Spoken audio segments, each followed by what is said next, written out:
हम पूनमकर अहाँ सब गोटे के प्रणाम करैत छी। अखन मधुश्रावणी चलै छै पाबनि, तऽ हम एकटा गौरी गीत लऽ के अयलहुँ अहाँ सबके पास समक्ष। आशा करैत छी जे नीक लागत अहाँ सबके। दामोदर दासके लिखल गीत छै नी। अगर अहाँ सबके बढ़िया लागे, नीक लगे, तऽ एकरा लाइक सब्सक्राइब जरूर करब। हम सुनू। कुसुम लोढ़ैली सिया सुकुमारी,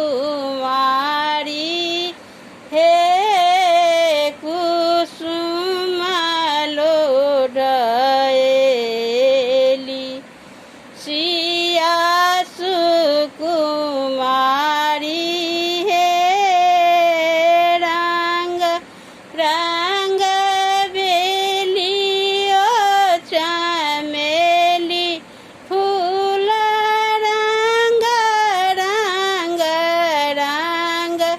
रंग बेली ओ चमेली फूल, रंग रंग रंग रंग लोढ़े गुलाब मनोहारी, हे रंग रंग लोढ़े गुलाब मनोहारी, हे कुसुम लोढ़ैली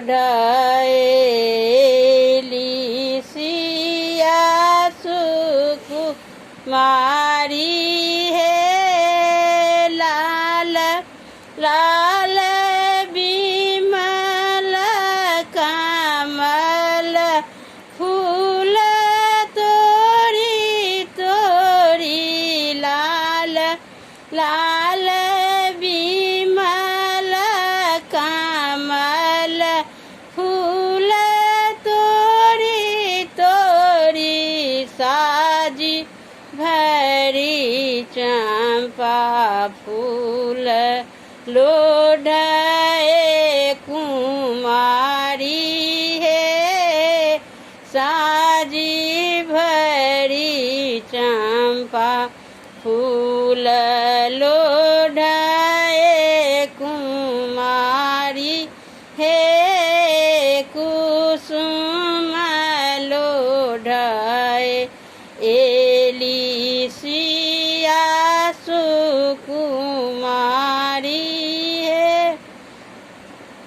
कंगन टन टन पैज निझन झन, कंगन टन टन पैज निझन झन, सुनलनि राम रघुवंश मनिहारी, हे सुनलनि राम रघुवंश मनिहारी, हे कुसुम लोढ़े एली सिया सुकुमारी, हे चौकी चौकी ताकती सीता के मुख चंद्र राम, चौकी चौकी ताकती सीता के मुख चंद्र राम, राम मुख चंद्र ताकू जानक दुलारी, हे राम मुख चंद्र ताकू जानक दुलारी, हे अंग अंग ला